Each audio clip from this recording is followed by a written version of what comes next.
Well, I want to take this opportunity to thank Dorothy for inviting me to talk about a topic that I've grown progressively interested in over about the last 5 or 6 years, really, and that's Chiari malformations as it relates to pregnancy, labor, and delivery issues in young women with this condition. The database that we've accumulated at the Chiari Institute, I just kind of looked at our rolls. It's somewhere over 5,400 patients. And in trying to think back about the experience that we've observed in patients with pregnancy and Chiari, it's kind of difficult to grasp exactly how many people we might be dealing with, because some of these folks we see and actually assess in retrospect historically, women of middle age who presented and had labor and delivery 3 or 4 occasions in the past and didn't become symptomatic for their Chiari until midlife. On the other hand, we see women then that have more progressively now had an early diagnosis of Chiari and come with the questions about what is the impact of this disorder on their fertility, their pregnancy history, and the likely risks to the child and themselves going forward.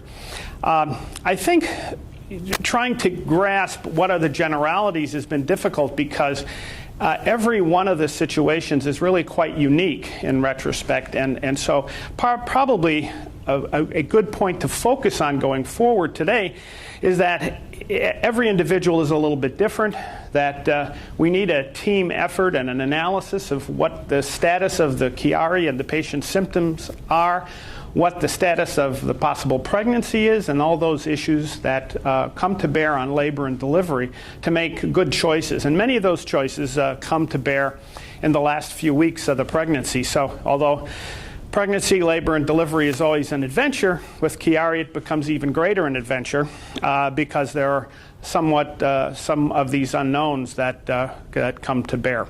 But the good news is that we've been able to make it through this minefield, so to speak, in quite good fashion. And I can report that the overwhelming majority of young women who come to us with these problems get through labor and delivery with good counseling in a very good fashion. And I'm very optimistic about telling people that the diagnosis and the management of this disease can be part of a normal life experience in terms of labor and delivery and bearing children, and that it's just another thing that needs to be taken into consideration, and there don't have to be real significant life-altering decisions perhaps that need to be made. So with that little bit of an introduction, I tried to come to grips with a couple of the major questions that I think people are concerned about in retrospect, and then might ask from the audience if we haven't covered any of those issues to kind of bring them forward. But I see that, there's a question of whether Chiari affects fertility and the ability to sustain a pregnancy. Will my Chiari symptoms get worse during a pregnancy?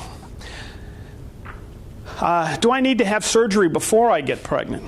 Is the baby at risk during a pregnancy? What about the medications I take?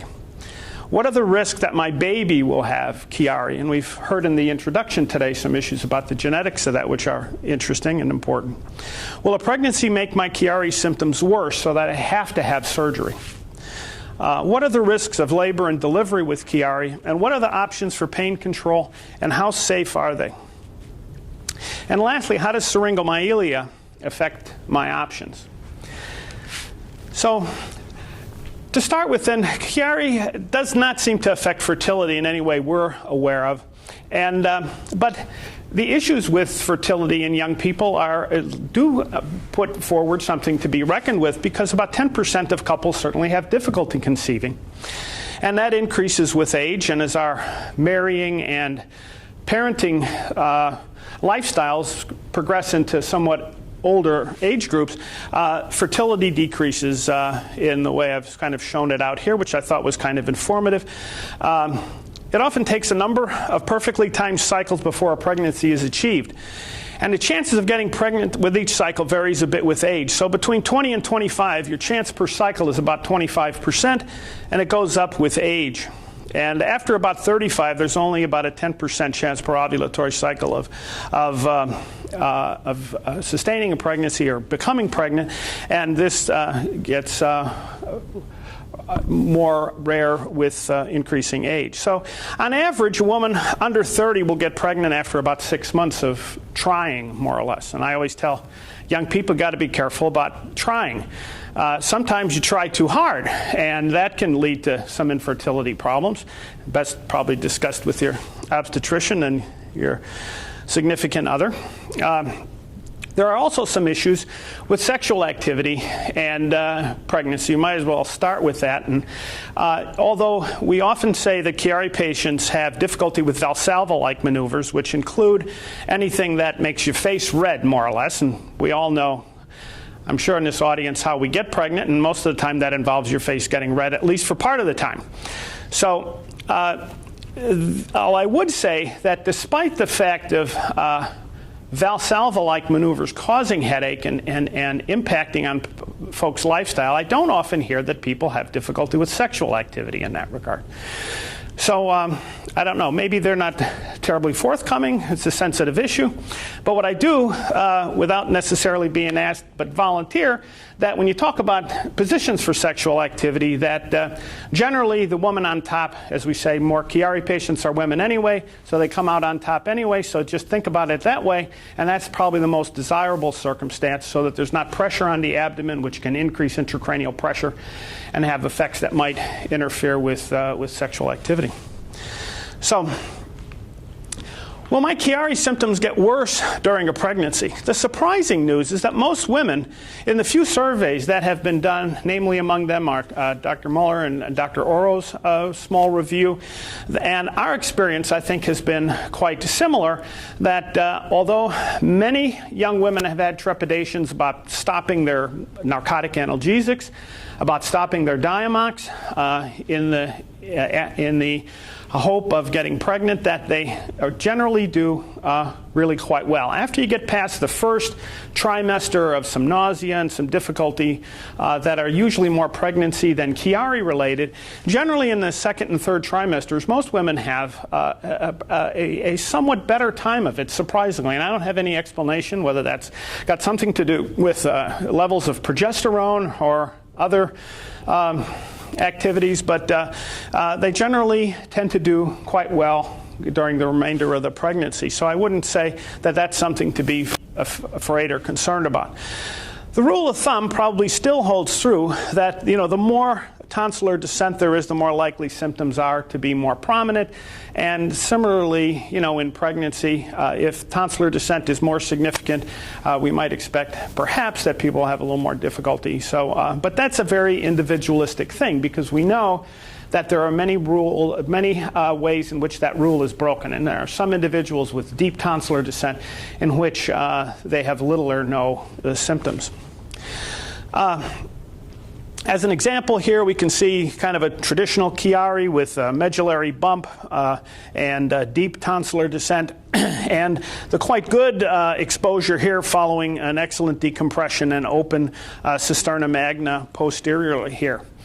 Going into pregnancy, there's a big difference between what issues may come to bear for a woman who's not been treated surgically and one who has been treated surgically and is wide open. Probably the most significant concern that has been expressed in the anesthesia literature is the concern about spinal and epidural anesthesia in a woman that may have deep tonsillar descent, with the fear that lowering spinal pressure by leakage of spinal fluid may result in coning or increased pressure on the brainstem and tonsils by a wet tap or a failed epidural or spinal anesthesia. And we'll get into that a little more. Certainly, in the situation where the woman has been fully decompressed, by and large, their obstetrical options are pretty much that of a normal individual, more or less. And we'll talk a little bit more of that. Do I need to have surgery before I get pregnant? Well, not necessarily. And really, the clinical symptoms drive the decision-making process. So if you are a young individual that is severely symptomatic, there's probably, as I said earlier, a little bit more of a likelihood that those symptoms might get aggravated a little bit. And there certainly are issues that raise to concern about treating a significant illness before stepping forward onto the risks of other medical issues that can occur in pregnancy. And don't forget that pregnancy itself is a life-challenging experience. There are issues in pregnancy that increase cardiac output, increase intracranial pressure, with increase in abdominal girth, increase in weight, and increase in blood pressure, sometimes in the late trimesters, associated, and the worst case scenario was something called preeclampsia. That all can be associated with increased intracranial pressure. And some of those eventualities can severely affect someone with a serious Chiari. So under those circumstances, if the Chiari symptomatology is quite significant, it's not, one shouldn't think of possibly going forward. It's just like it's probably not a good idea to have children in a bad marriage. So it's not going to make things any better. So then, therefore, getting that taken care of might be an advantageous thing to do. But not necessarily, because somebody with very mild symptoms may be able to get through with normal labor and delivery with even natural childbirth if they're relatively asymptomatic. And so that's another way where the physician part of this team can help in counseling people about when and how to do things. Is the baby at risk during a pregnancy? Well, both the mother and baby are at risk during every pregnancy. All right? Pregnancy is a life-risking thing. The infant mortality in the United States is a few percent. The issue of birth defects in newborn children of a percentage or two are all significant risks, just in the background, not even considering the issue of Chiari malformations. Every mother puts herself at risk during pregnancy because there are other non-Chiari related risks that can come to bear as well. So one shouldn't be unmindful of the fact that this is a serious business. Sometimes I feel that many young people haven't taken into consideration. They say, well, I really don't want my Chiari to get better, and that's the focus. It's not really the focus. Pregnancy, labor, delivery, child, parentage, and that is a serious business, and it has all the risks that come to bear with that, and it needs to be considered really in a continuum and in the entire package. And there's no such thing as a risk-free pregnancy. Probably the greatest risk to the mom and a child, probably, in terms of medical complications, is preeclampsia. And that incidence, luckily, is not terribly high, but it's certainly one of the more serious complications that can occur, unrelated to Chiari, certainly. But this is the occurrence of severe hypertension in Chiari patients, the added risk of increased intracranial pressure that can adversely affect the entire situation. Let's take a moment to talk about the medications, and this is really a serious business. And as I looked at some of the issues involved in this, I was struck by some things that I wasn't perhaps as aware of myself, and I think it's eye-opening. And there is a classification for medications with respect to their risk of teratogenic effects on the fetus, and the classifications are Class A, B, C, D, and X. So X, as you can probably assume, is pretty bad. It's we skipped a few letters there. So X is bad. A is pretty much a pretty good drug, probably, but there's darn few things that are in that classification. You have to look hard for them, and they're generally not medications. There are a few things like pyridoxine, which is vitamin B6, and low-dose vitamin D. But even high-dose vitamin D, as is now kind of a vogue, can have some teratogenic effects. So it is something that maybe needs some counseling for.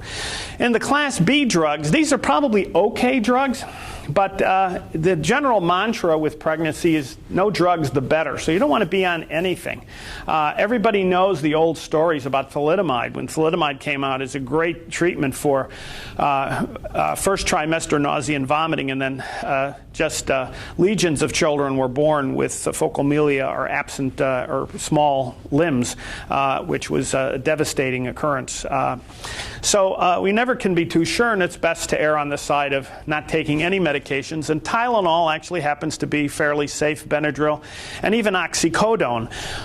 Although some of the other familiar analgesics like Dilaudid, oxymorphone, morphine, and the like are Class C drugs, which means that we don't really have any good studies that show an adverse effect, but we're not 100% sure that they might not be some risk. These studies are hard to do and generally involve large population surveys and are difficult. Most of the anticonvulsants actually fall somewhere between the C-class drugs and the D-class drugs, which are the class we really want to be concerned about. And these are that there are good studies, which mean adequate and well-controlled studies, which show that there is a demonstrated risk to the fetus. Most of these actually are anticonvulsant medications like Dilantin, Depakote. But and Valium and aspirin actually is in that group as well, which I was kind of surprised by when I tried looking aspirin up, expecting it to be a Class A drug. Topamax actually has recently moved down from a C-class drug to a D-class. So we're concerned about these, but we absolutely don't want to use these because there's good evidence that there may be some fetal hazard in humans. Now, the absolutely bad drugs are drugs that are oftentimes used in as chemotherapy agents, but even a simple hypnotic drug like Restoril is an X-class drug. So again, that's all to be considered, and most women, I usually say, tell them to talk very carefully with their obstetrician about what to do, and generally no drugs is the best policy.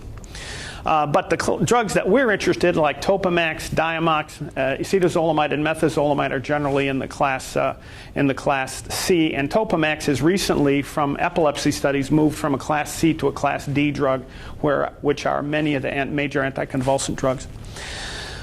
All right, well, what are the risks that my baby will have Chiari? We've had, really since 1999, some interesting statistics about the occurrence of familial groups with Chiari malformations. And up until that time, the literature pretty much supported the idea that Chiari malformation was a developmental abnormality. It was of sporadic occurrence, and generally was not familial. And the paper that Dr. Miller had put out in 1999 kind of redefined Chiari, presented about 21 families where there was some suggestion of maybe a dominantly inherited disorder with variable penetrance in families. Generally means that those families were families where there were pretty much identifiable over a generation or two, at least more than one individual that might be similarly affected. And I think that's held true, although I don't have exact numbers on our experience with some 5,000 and more patients at the Chiari Institute.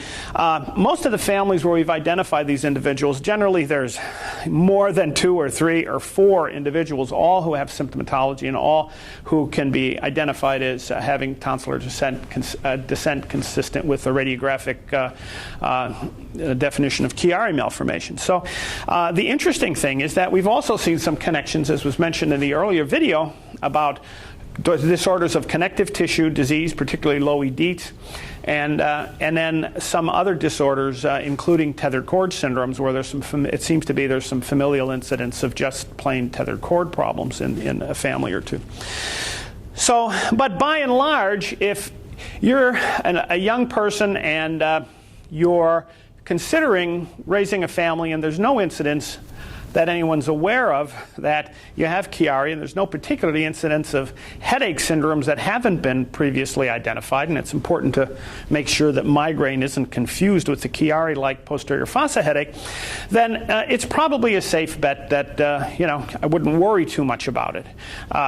It's kind of not even as strong as the association of diabetes from family to family, and that really doesn't prevent people from getting pregnant. And I personally don't feel Chiari should prevent people from raising families either, unless there's a particularly strong dominant trait through the family. And then, there are worse things than Chiari malformation, and that might not even be a restraint in some families, because we have such excellent surgical treatment and other treatments as well now, and maybe many better in the future.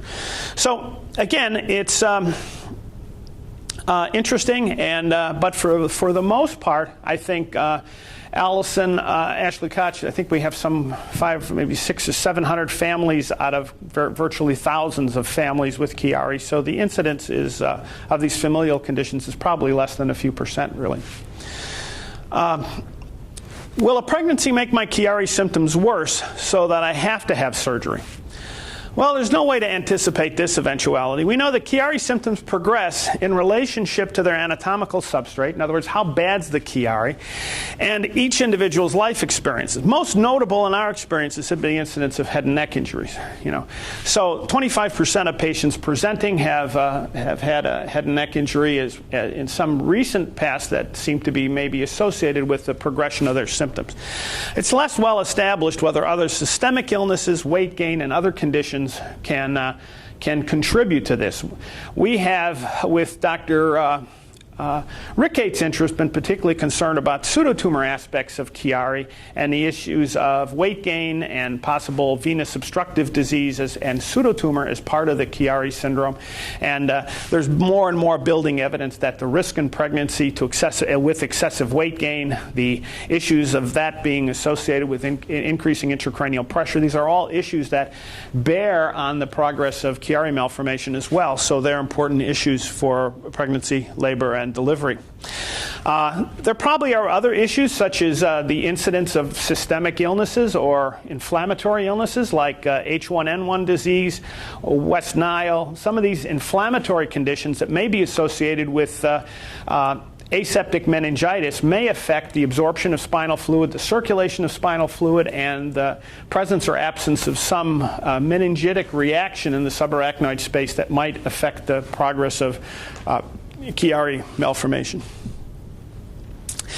In a general review of the literature, pregnancy, labor, and delivery are thankfully not on the list of causes of worsening of symptoms. So I think, again, as I said in the preface to the talk, when you look back on many patients who we review who have presented with Chiari in midlife have gone through 1, 2, or 3 pregnancies, labor, and delivery without really triggering a particular cascade of symptoms. So I can't say that we've made that great an association as we have with head and neck injury in particular, which is quite striking, whereas I think the prior association, even women that have had epidural and spinal anesthesia and a number of things like that in terms of their management of their labor and delivery have come through generally in flying colors and presented down the road with a non-pregnancy labor and delivery associated worsening of their symptoms. So generally God, I think, smiles on pregnant women. So that's good. What are the options for pain control and how safe are they? Well, certainly, we've gone the full gamut of the concern about pain and suffering and delivery and how meaningful it is in the process of birthing a child.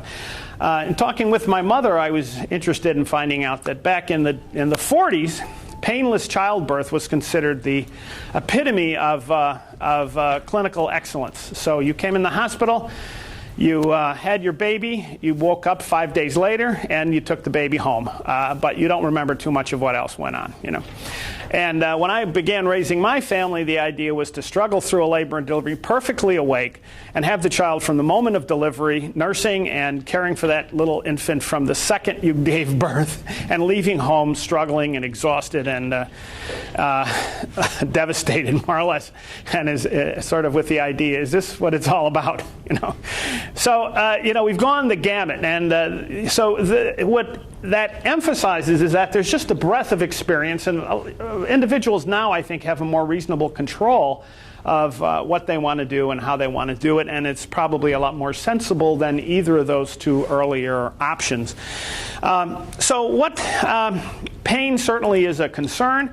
It's not always a concern for everybody, because some women who've gone through childbirth and have said, I'll never do that again. It makes you wonder why people continue to get pregnant. But there are other women that can have a child within an hour and a half, labor and delivery, and just walk home, and that's the end of it, and it's not really a problem. The problem is those two individuals are very different. It's not the way they respond to pain, or it's not whether they're tough, or it's not whether they're particularly stalwart. It has to do a lot with anatomical issues and the pelvic dimensions, the child's size, and all these things that the obstetrician can counsel an individual about in the course and evolution of the pregnancy. So, but as far as pain relief goes, certainly the use of opioids for pain relief is part of the early process of labor and delivery. The only problem is it slows down labor a little bit, so they try to temper the use of analgesics a little bit so to make the young lady comfortable. The more analgesics you use, it also anesthetizes the uterus a little bit, so that slows contractions and may slow down labor, which is not in the probably best interest of everybody either. But what are the other options? There are some regional options.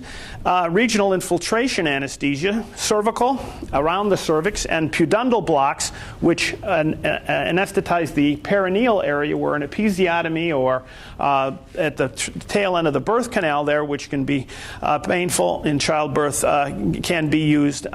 These techniques were probably a little more prominent years ago. And some of the recent literature I raised, they actually raised the question about how skilled some of the anesthesiologists were in doing some of these block-type procedures, because epidural and epidural spinal anesthesia is so widespread now that and so safe. I'll show you the data on that. That it gives people really very, they sort of feel from the anesthesia side of it that's really the most efficacious way to get through this. So regional anesthetic techniques are probably a little less popular than they were years ago.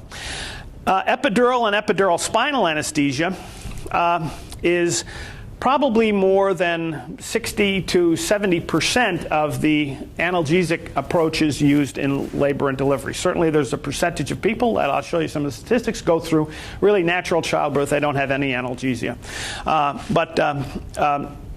This is certainly the majority of anesthetic approaches. And what are the risks of epidural anesthesia? Well, the one we talk about the most is inadvertent dural puncture, all right, because that can produce spinal fluid leak. Now, that's differentially of concern in Chiari patients, depending on what their anatomical status is. If you've had a decompressed Chiari, a little bit of a CSF leak is really not much of a problem, because you have free flow across the foramen magnum. There's no flow obstruction, and there's very little worry about that, and it's something that will pass. And the incidence of epidural wet taps is probably less than 1% or 2%. So it's really probably, if it's done in a cautious way, not in the heat of the last few minutes of labor and delivery, and we'll get to that about planning and planning and planning as we go on. This is probably a very, very low risk, and the hazards are a little bit exaggerated. Potential abnormalities of the low back, though, ought to be considered, because we tend to make it a habit of looking at the entire spinal canal, but there may be individuals who have lurking, low-lying spinal cords, and which may present other issues in the use of epidural or spinal anesthetic. So if these have been previously looked at, we at least know what the lay of the land is, so it speaks to the issue of having an evaluation that includes a complete spinal assessment from top to bottom. Some women in the last trimester have sacral edema, which can interfere with the placement of epidural anesthesia, so that's another concern. It just makes the epidural maybe a little bit more difficult to do. What about the advantages? Well, it avoids potential airway compromise and instrumentation. Anesthesiologists are loath to intubate young ladies because their tissues are very friable. There's some swelling in the laryngeal and hypopharyngeal areas, and there is also a tendency to irritation, possibly bleeding, things like that, that they really don't want to get into a general anesthesia if they can at all help it. What are the other issues? Well, you anesthetize the mom, you anesthetize the baby. So now you've got 2 anesthetized people on your hands. But in proper circumstances, we'll get to that in a minute, general anesthesia may be the solution of choice. But you want to avoid, if possible, the potential risks of airway compromise and instrumentation for general anesthesia. There is also the advantages of epidural anesthesia is greater control of hypertensive stimuli. Intubating someone increases their blood pressure, increases intracranial pressure. So if you have someone, even that's a virgin Chiari, and intracranial pressure is a concern, or they're are preeclamptic, general anesthesia has those risks as well. And of course, there are risks by itself to general anesthesia, but these have been largely reduced in the last maybe 10 years, where the risks of general anesthesia were about 1 in 10,000 to now where they're closer to 1 in 100,000 with safer anesthetic agents that are in use. So they can wake you up in an instant and you're really ready to go. Now, there are also some general anesthetic techniques which employ spontaneous ventilation and not the use of intubation, but just heavy sedative use. Sometimes that's combined with a little local procedures which can get a woman through for instance, an epidural with a C-section, which sometimes doesn't provide complete anesthesia, where a spinal anesthetic might, but with a little light general anesthesia, conscious sedation on top of that, they can make it through without intubation even. And then there's, of course, full general anesthesia, which is not used really all that often. So, the things at issue are there are certain central factors that are going on, and catecholamines, the excitement, the anxiety, and all that's going on in the period of labor and delivery. Physiologic responses, there's increased heart rate, increased cardiac output. There are a lot of endocrine changes going on. The woman's physiology is actually rejecting the pregnancy. A lot of people now think that pregnancy is triggered by actually an autoimmune rejection of the parasitic fetus to get rid of it, and there are changes that are going on both in coagulation and blood pressure regulation and catecholamines that are can be important issues that the obstetrician is certainly more familiar than we are with those things. The lower spinal cord innervates the uterus and the areas which you can see better here in terms of where the pain sources are, at the area of the cervix, in the soft tissues of the pelvis, and in the exit canal. So just to refresh everyone's mind about what's going on with epidural versus spinal anesthesia. In the epidural anesthesia, a spinal needle is placed in the space just outside of the dura. Now, in this region, what goes on there? It is an area rich in fat, and it is an area rich in venous plexus. So sometimes there can be bleeding associated with that if the needle happens to, by just chance, hit a vein. The dural membrane itself is not supposed to be punctured. If in fact it is, maybe less than 2 or 3% of the time, you can get what's called a wet tap. Now, to be able to introduce the epidural catheter, which is a plastic catheter that goes in the tract of the needle is actually quite a large needle, so there is in the sense when a wet tap occurs, there's a larger rent in the dura and a higher likelihood that there may be leakage from that puncture. But anesthetic that is instilled in that region does diffuse into the spinal fluid, doesn't get absorbed into the spinal cord and roots in that area to provide anesthesia.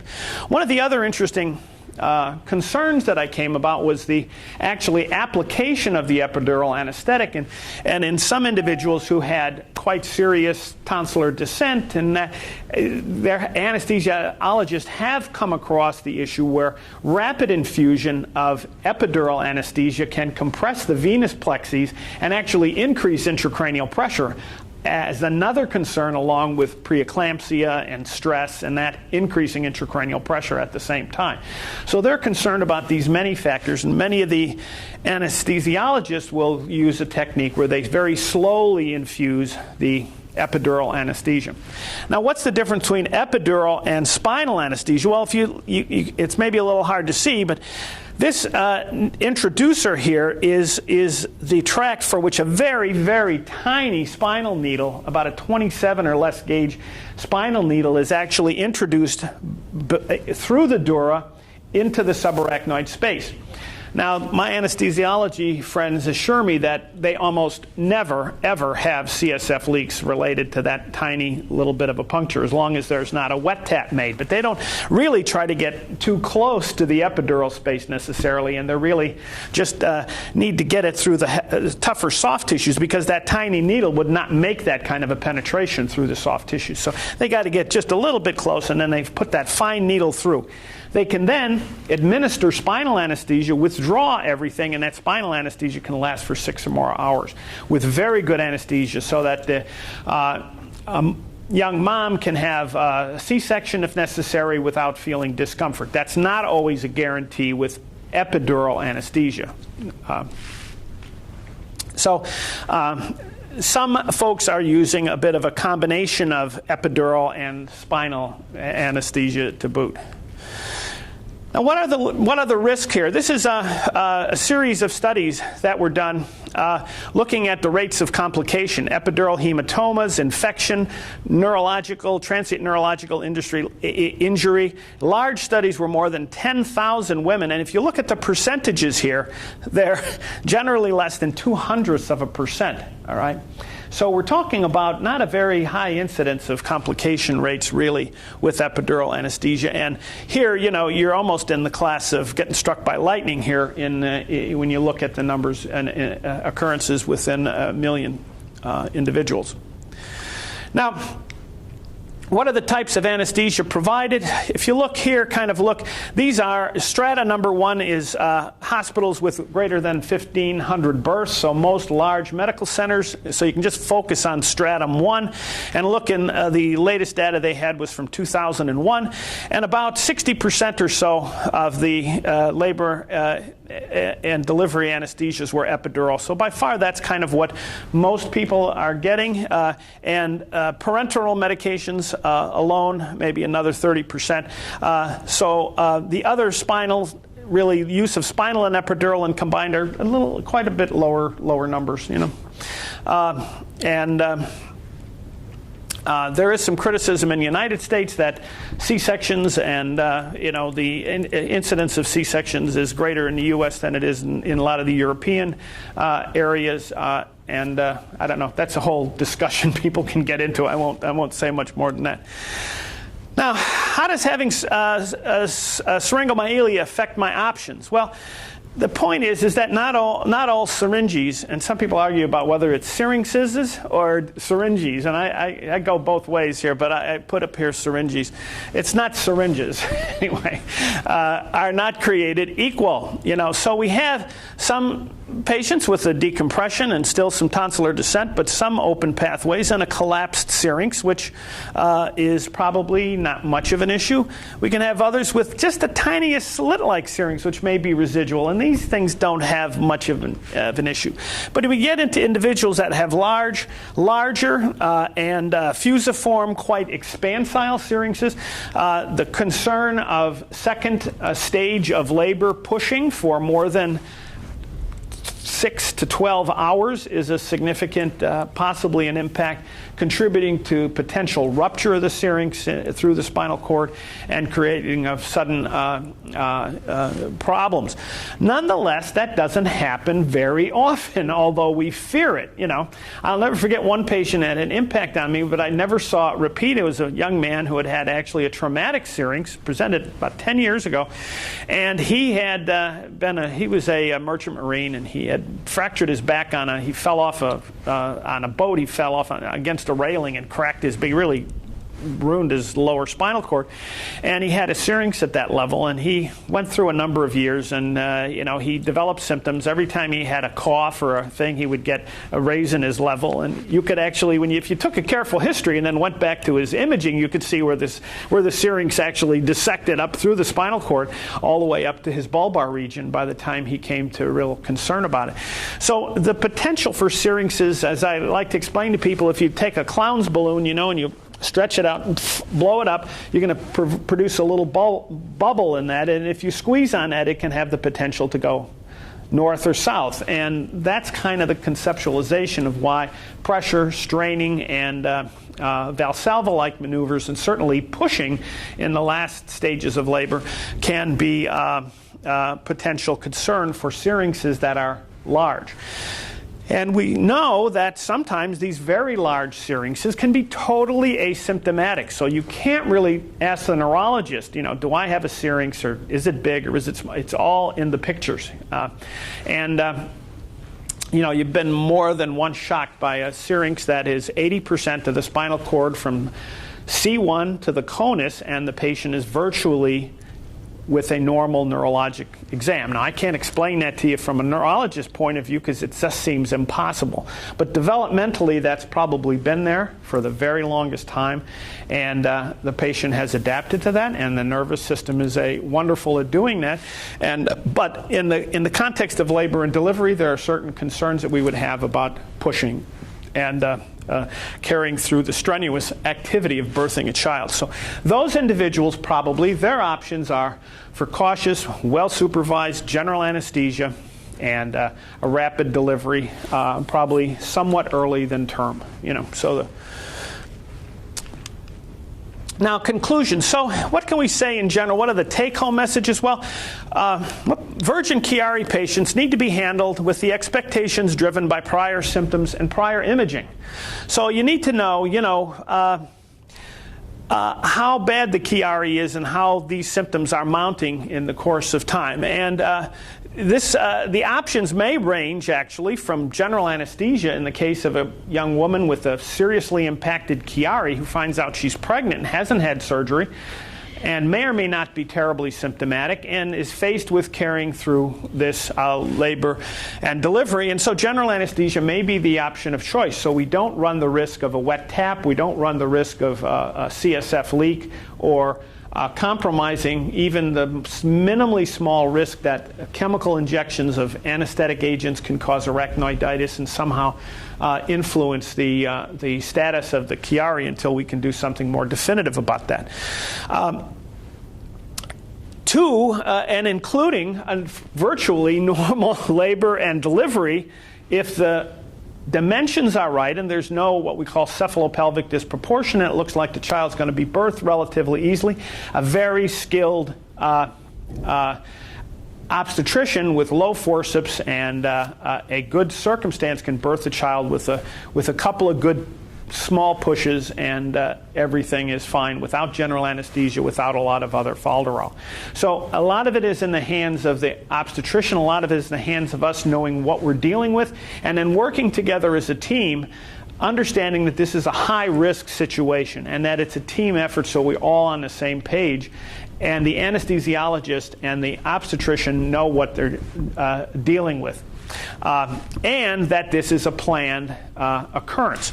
So the patient, patients who have been decompressed, as I mentioned, can have the full range of options, and they can dictate kind of what factors they'd be concerned about.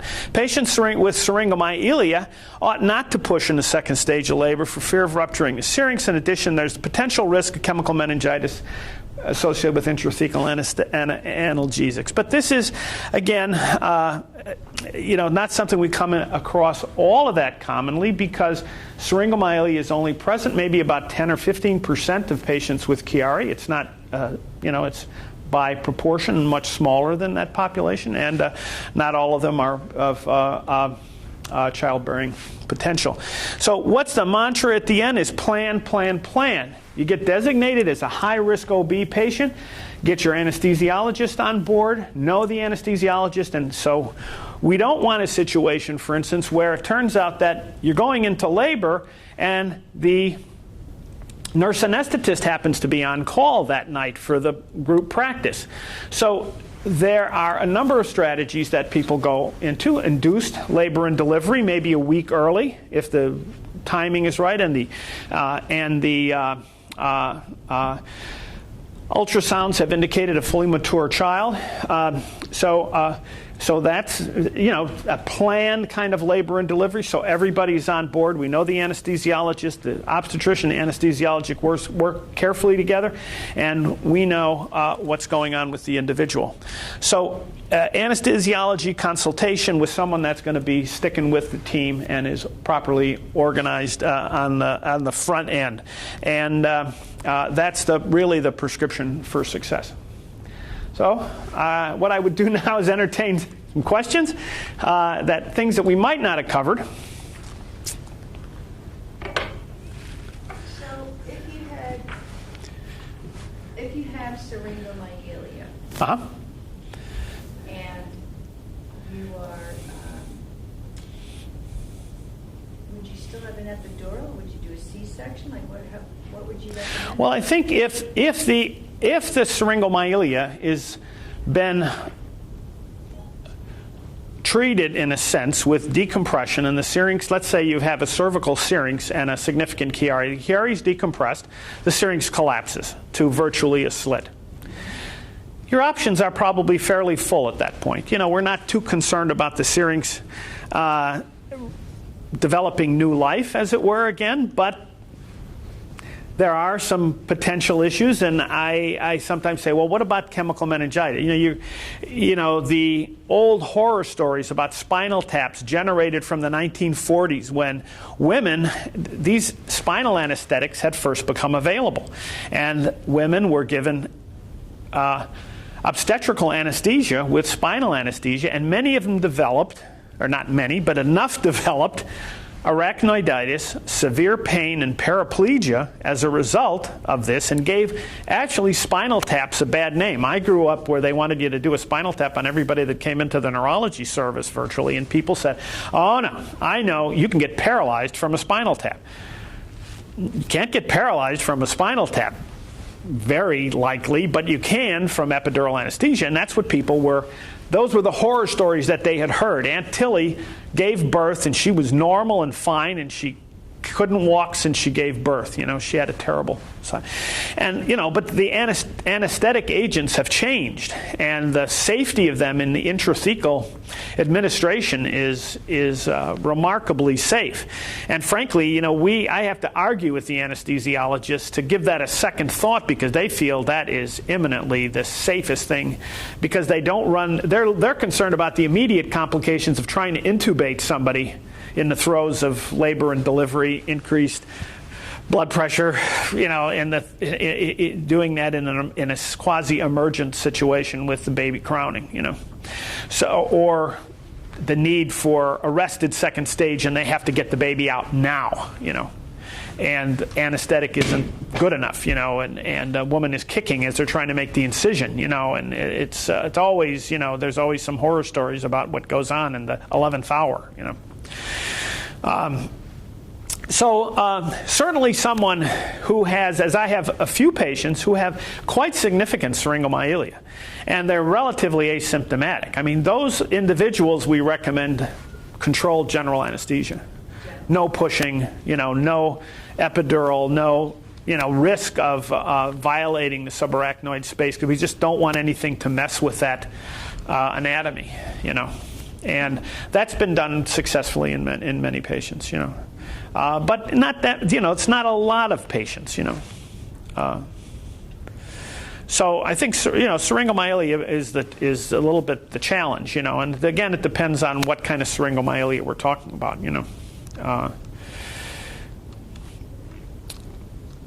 Any other questions?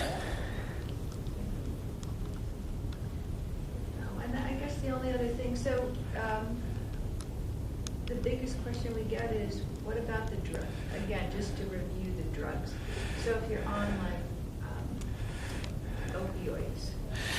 Opioids, frankly, if you go back to the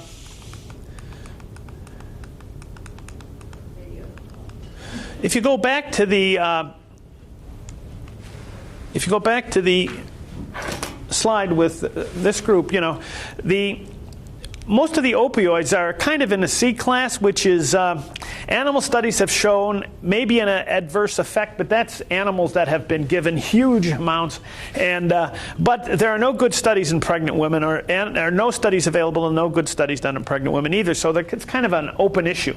We don't have hard evidence that these are bad drugs. We just don't have any good evidence, you know. And animal studies haven't provided too much.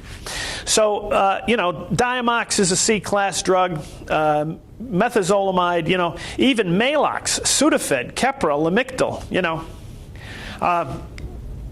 We just heard a discussion yesterday or last week from one of our epileptology folks, and Topamax was considered a Class C drug, but there's some new data that shows there are teratogenic effects that seem real. So I dropped the Topamax into the Class D drugs because we use a lot of Topamax because it has an effect like Diamox, and it's an important issue of concern because all the migraine patients with chronic daily headache out there who are childbearing age are on Topamax. And so they all, you know, basically they really should, it's not a Class X, but they really should all be on birth control measures, you know, while they're taking those drugs. And curiously, this boggled my mind. I couldn't believe that aspirin was a Class D drug. What is it about aspirin that you think? What's that? What is it about aspirin that you think? I don't know. It's just an observational assignment based on either animal studies or the occurrence of teratogenic effects in people taking large doses of aspirin. You know, for like rheumatoid arthritis. Or aspirin isn't used quite as much as it used to be years ago. We caution people about Tylenol because of the heavy use of Tylenol and the use of large doses. And the one significant thing that's happened only in the last couple of weeks is that Vicodin, which used to be compounded with up to 750 milligrams of Tylenol, all the Vicodin now distributed has no more than 325 milligrams of Tylenol in it. So, I mean, folks that would take 10 milligrams of hydroxycodone or Vicodin could easily, after 4, 5, 6 pills, be over 4 grams of Tylenol, which is the magic number. You know. Now, if you take extra strength Tylenol, if you take 2-4 times a day, you're at 4 grams. So how many people with terrible migraine are taking 2 extra strength Tylenol?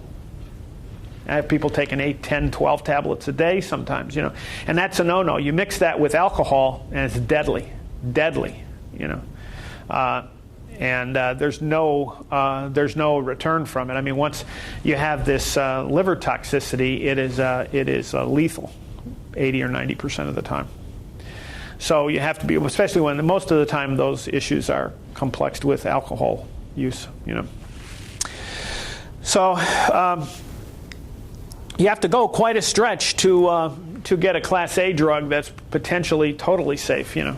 I was surprised again by Maalox and Mylanta, which I thought would have been probably a B or an A class. They're just really calcium related, you know, and they're apparently fall down. But Bentil, I didn't get a chance to look at it, but there was the big issue with drugs in the first trimester of pregnancy is nausea. And the worst case scenario is something called hyperemesis gravidarum, which is constant vomiting in the first trimester, where some women will lose 20 and 30 pounds and just really have a horrible nausea and vomiting associated with hormonal issues with the pregnancy, and that can be devastating. There's not much they can do with that, you know. It's but some of the other anti-nausea drugs were found to be problematic. So that's usually bed rest and trying to take crackers and saltines and whatever else to try to get through. Usually ends after a few weeks, you know. But some women need hospitalization, actually, and fluid administration and parenteral nutrition just to get through it, you know. Any other questions? Thank you very much for your attention.